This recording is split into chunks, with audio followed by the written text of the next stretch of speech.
माननीय सभामुख महोदय, स्वास्थ्य, शिक्षा, उत्पादन, रोजगार, दिगो विकास र समृद्धिको लागि पूर्वाधार भन्ने मूल ध्येयका साथ प्रस्तुत कर्णाली प्रदेश सरकारको आर्थिक वर्ष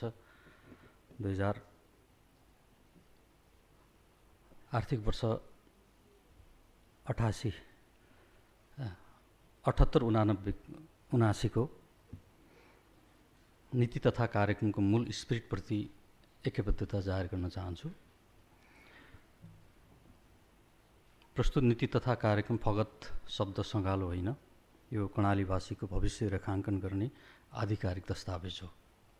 दस्तावेजका हरेक शब्द र हरफसँग प्रदेशको समृद्धि जोडिएको छ। यस उप प्रस्तुत राय, सुझाव, जिज्ञासा, अभिमत र दृष्टिकोणको ज्यादै गम्भीर र संवेदनशील अर्थ हुन्छ र हुनुपर्दछ। नीति तथा कार्यक्रमलाई मानव शरीरसँग तुलना गर्ने हो भने यो नशा र सासयुक्त मानव शरीरको अस्थि पञ्जर जस्तै हो। मासु र केही अङ्ग भर्न बाँकी नै छ। बजेटले मासुको तथा संरचना, कार्यविधि, मापदण्ड र निर्देशिकाले अन्य अङ्गको भूमिका निर्वाह गर्नेछ। सन् 1788 देखि संयुक्त राज्य अमेरिकाबाट सुरु भएको सङ्घीयता विश्वका 29 भन्दा बढी मुलुकहरूमा स्थापित भएको छ, जुन विश्वको कुल जनसङ्ख्याको 40% हो। हामी नेपालमा सङ्घीयता कार्यान्वयनको प्रारम्भिक अवस्थामा छौँ, परिपक्वता हासिल गर्ने क्रममा छौँ। कुनै पनि जीवन, वस्तु र दस्तावेज आफैमा पूर्ण हुँदैन। निसन्देह नीति तथा कार्यक्रम त्यसबाट अछुतो हुँदैन। केही सीमा र अभावका अतिरिक्त सापेक्षित समृद्ध दस्तावेज हो यो। जसरी भट्टीमा सुन खारिन्छ, त्यसरी नै यस सम्मानित सदनमा राजनीतिक, शास्त्रीय, अर्थशास्त्रीय, समाजशास्त्रीय, मानवशास्त्रीय कोणबाट व्यक्त धारणाले नीति तथा कार्यक्रम खारिएर परिष्कृत, परिमार्जित र समृद्ध हुनेमा विश्वस्त छौँ। स्वप्नद्रष्टा लेनिनले सपना देख्न प्रेरित गरेका छन्। महाकवि देवकोटाले लाक्षणिक रूपमा भनेका छन्, उद्देश्य केल्युनु उडी सुनु चन्द्र एक। नीति तथा कार्यक्रमले त्यही स्पिरिटलाई पक्र्नै पर्दछ। प्रस्तुत नीति तथा कार्यक्रमलाई त्यो दिशातिर अभिमुख गरेकोमा कर्णाली प्रदेश सरकारलाई धन्यवाद दिन चाहन्छु। माननीय सभामुख महोदय, नीति कार्यक्रम जादुको छडी होइन, ताकि क्षणभरमा कर्णालीको काया पलटोस्। यसले कार्यान्वयनको माग गर्दछ। प्रभावकारी कार्यान्वयन पश्चात दस्तावेजको औचित्य पुष्टि हुन्छ। नीति तथा कार्यक्रमका सन्दर्भमा मेरो मस्तिष्कमा केही दृश्यहरू क्यामेराको रेल झैँ नाचिरहेका छन्। उपचारको अभावमा मृत्यु कुरेर बस्न विवश अस्वस्थ वृद्ध, गुणस्तरयुक्त शिक्षाबाट वञ्चित भविष्यको कणाधार अबोध बालक, करिब 5000 वर्ष पुरानो हलोले आफ्नो बाँझो जीवन जोतिरहेका किसान, खाडीमा सुन फलाइरहेका असीमित क्षमतायुक्त युवा, हाम्रो शिर उचो राख्ने सम्भावनायुक्त खेलाडी, सङ्घीयता प्राप्तिका लागि अमरत्व हासिल गर्ने शहीद तथा बेपत्ता योद्धाका परिवार, वैशाखीको सहारामा जिरहेका घाइते योद्धा, हजारौँ मेगावाट बत्ती बनेर खेर गइरहेको कर्णाली, भेरी र राप्ती नदीहरू, सुनभन्दा महँगा जडीबुटी, पिठमा डलर थेग्रिएका राराहरू, सङ्घीय नजर, कर्मचारी तन्त्र र जनसपनाको नेतृत्व गर्ने जनप्रतिनिधि। माननीय सभामुख महोदय, तत्वसार नजर दौडाएँ नीति तथा कार्यक्रममा।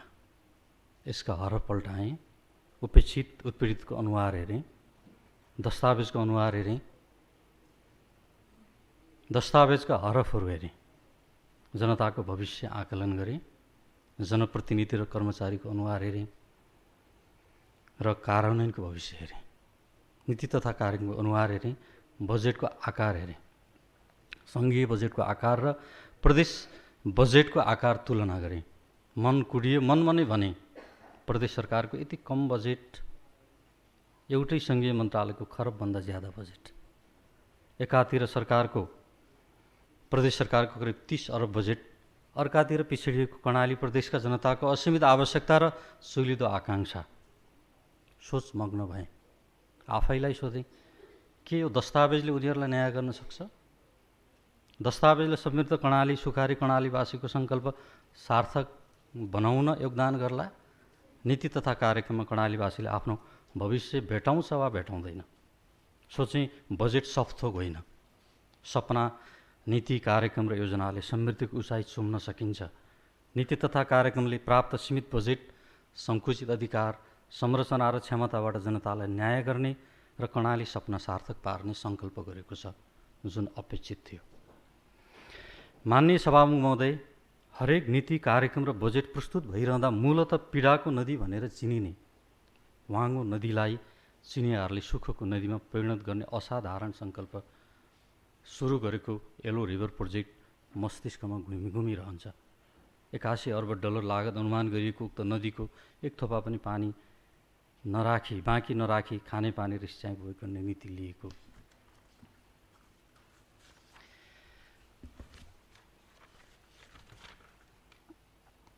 उपयोग गर्ने लिएको लक्ष्यले उत्प्रेरित गर्छ। अन्तरिक्षबाट 2टा मानव निर्मित संरचना देखिनेछन्। ग्रेट वाल र येलो रिभर प्रोजेक्टको चिनिया उच्च महत्त्वाकांक्षाले रोमाञ्चित बनाउँछ। त्यस्तै 2 दशक अगाडिसम्म न आफ्नो खाना, न पानी, न सुन, न त मिनरल भएको केवल बालुवायुक्त धरती र भिजन मात्र भएको दुबईको लोभलाग्दो समृद्धि मस्तिष्कमा नाचिरहन्छ। कतिपयले तर्क गर्छन् दुबईको समृद्धिको स्रोत तेल हो। यो तर्कमा सत्यता छैन।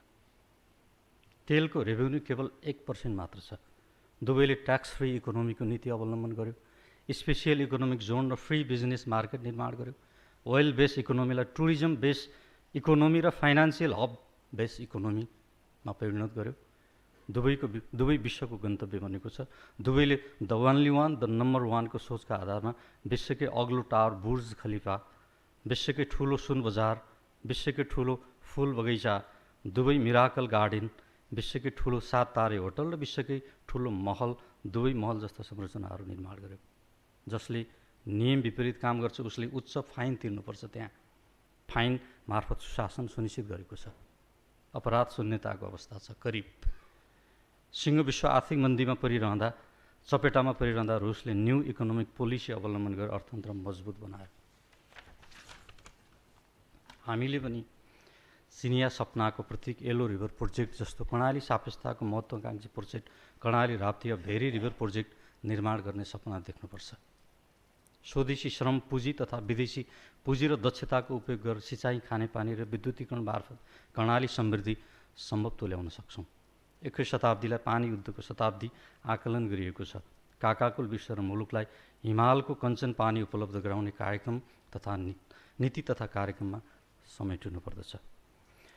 माननीय सभामुख महोदय, शहीद परिवारले मासिक 2000 र घाइते अपाङ्ग भएका योद्धालाई मासिक अधिकतम 2000 उपलब्ध गराउने उद्घोष गरेकोमा व्यवस्थाका जन्मदाताप्रति उच्च न्याय भएको महसुस भएको छ। पर्वतीय विज्ञान तथा प्रविधि विश्वविद्यालय स्थापना, कर्णालीको पानी जनताको लगानी अभियान, कर्णाली कृषि सहयोग कार्यक्रम जस्ता नयाँ कार्यक्रम नीति तथा कार्यक्रम उचाइ बढाइदिएको छ। मुख्यमन्त्री रोजगार कार्यक्रम, बैंक खाता छोरीको सुरक्षा जीवनभरिको, मुख्यमन्त्री जीविकोपार्जन कार्यक्रम, खाना नाना छाना छोरी बुहारी छात्रवृत्ति कार्यक्रम जस्ता फ्ल्यागशिप कार्यक्रमको निरन्तरताले सरकारप्रति भरोसा जगाइदिएको छ।